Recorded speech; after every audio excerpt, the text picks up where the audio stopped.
Hello student, today I am here to discuss one of the terms of geography in this key geography term series, and today's term is optimum population. Optimum population is a topic from your population geography, and it is one of the theories of the population. We have the different set of the theories, and we have the theories like Malthus theory, Marx theory, demographic transition theory. So it is also one of the theories in your population geography. Now this optimum population concept was first proposed by very famous economist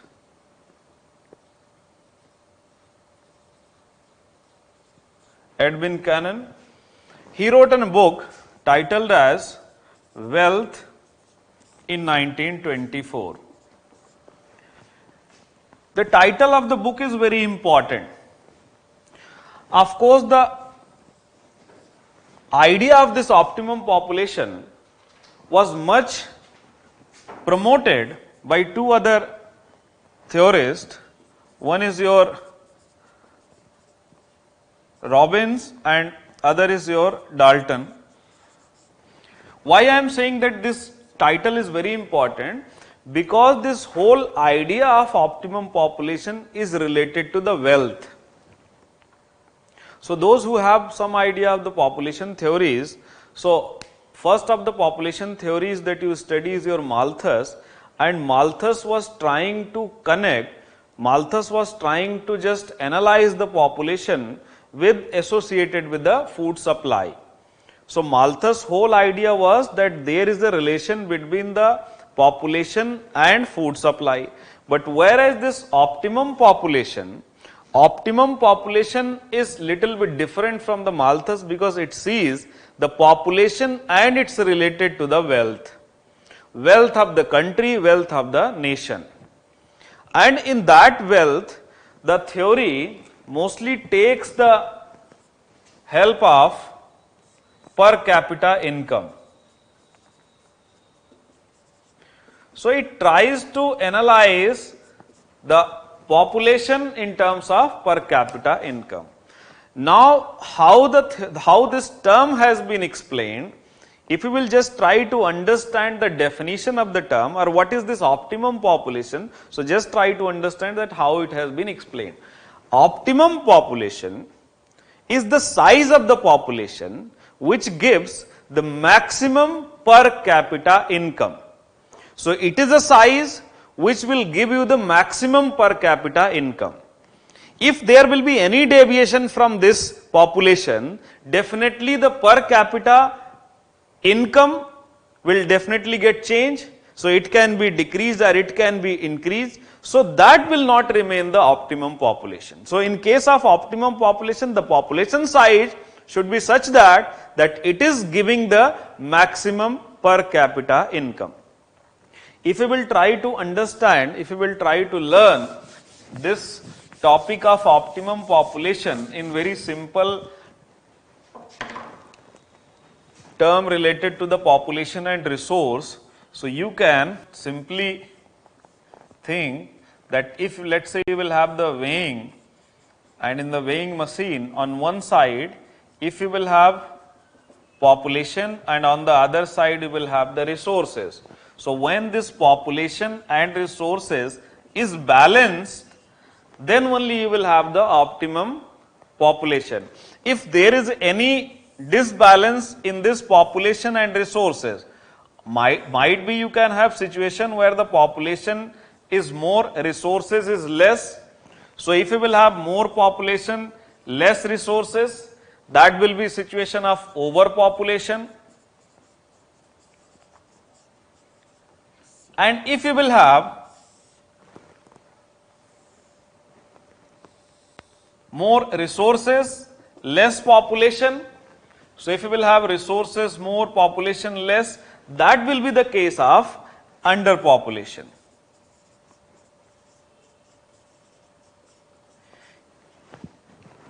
So simply the optimum population is the size of the population which gives you the maximum per capita income. If there is any deviation from that particular particular size of the population, you can have the situation of overpopulation or you will have the underpopulation. Like if you will look out the present Scandinavian countries or Japan, where resources are more and particularly the population is lesser of size, so definitely you will have the situation of underpopulation.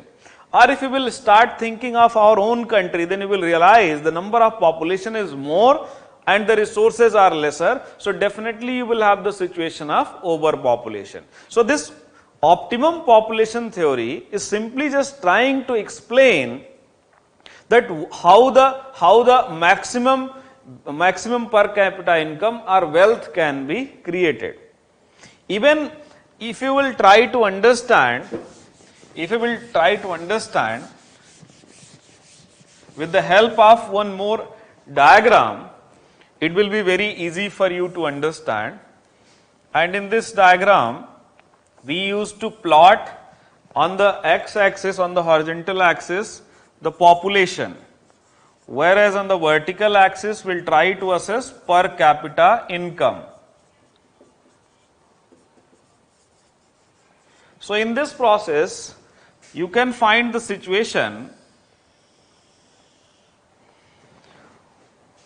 where the per capita income is less, per capita income is less, per capita income is high.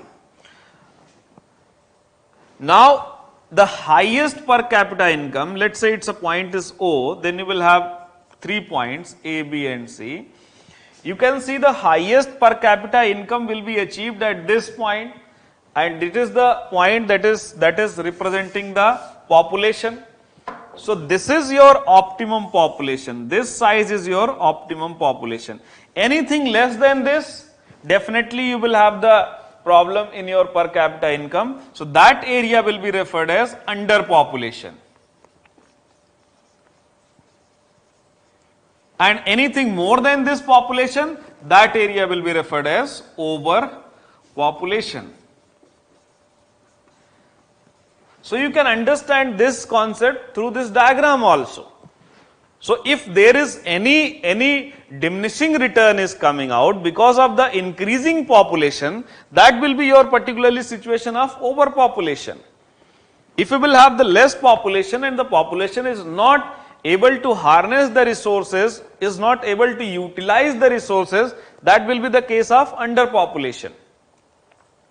Even the Dalton, who have promoted this idea of optimum population to a larger scale, he has devised a formula, and based on the formula, he tried to explain the concept of optimum population.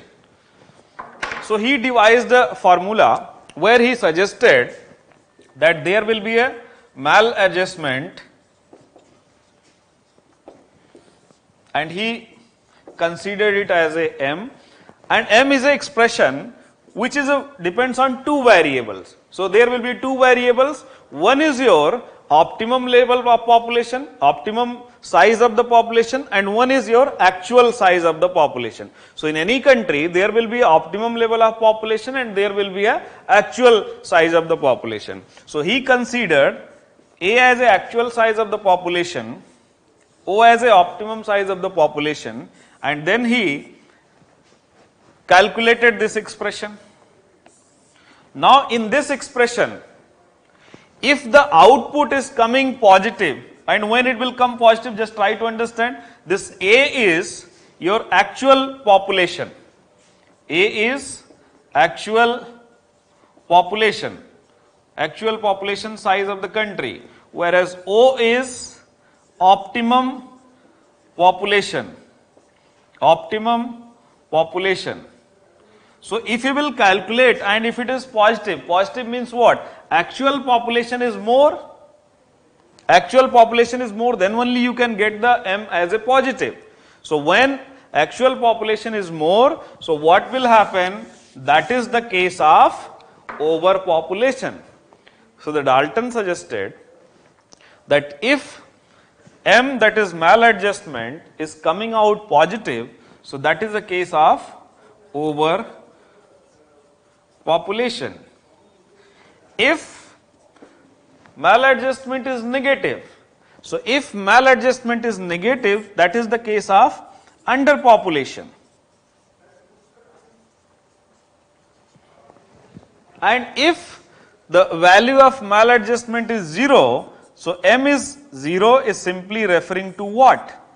If it is coming out 0, so simply it is referring what? It is simply referring that it is the optimum population.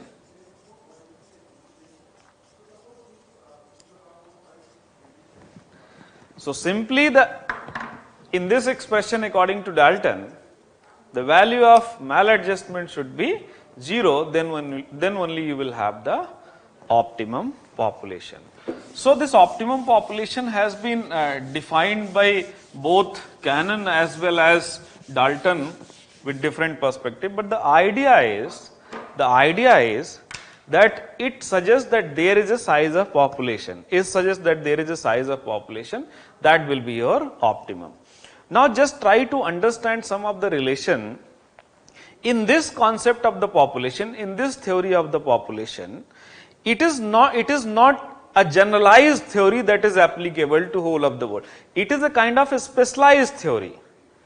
So the optimum population theory is not like the Malthus idea that it is generalized theory and it could be applicable in every country. Rather, it is the specialized concept, specialized theory that will be applicable based on the wealth of the country, based on the resources of the country.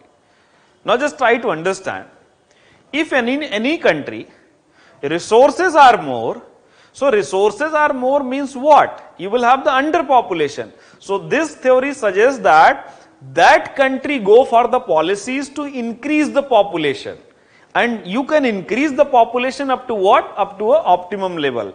So definitely in the countries where you will have the underpopulation, where the resources are more, so you can go for the population increase.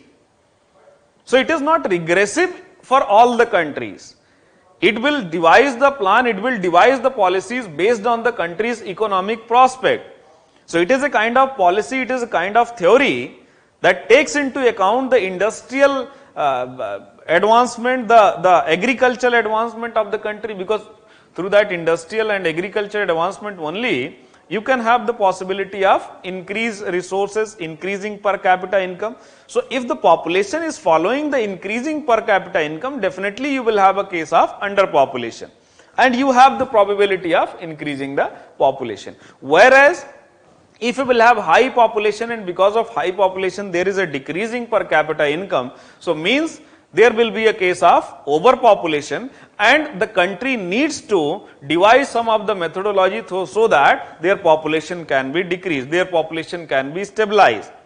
So based on that, the population policies can be devised.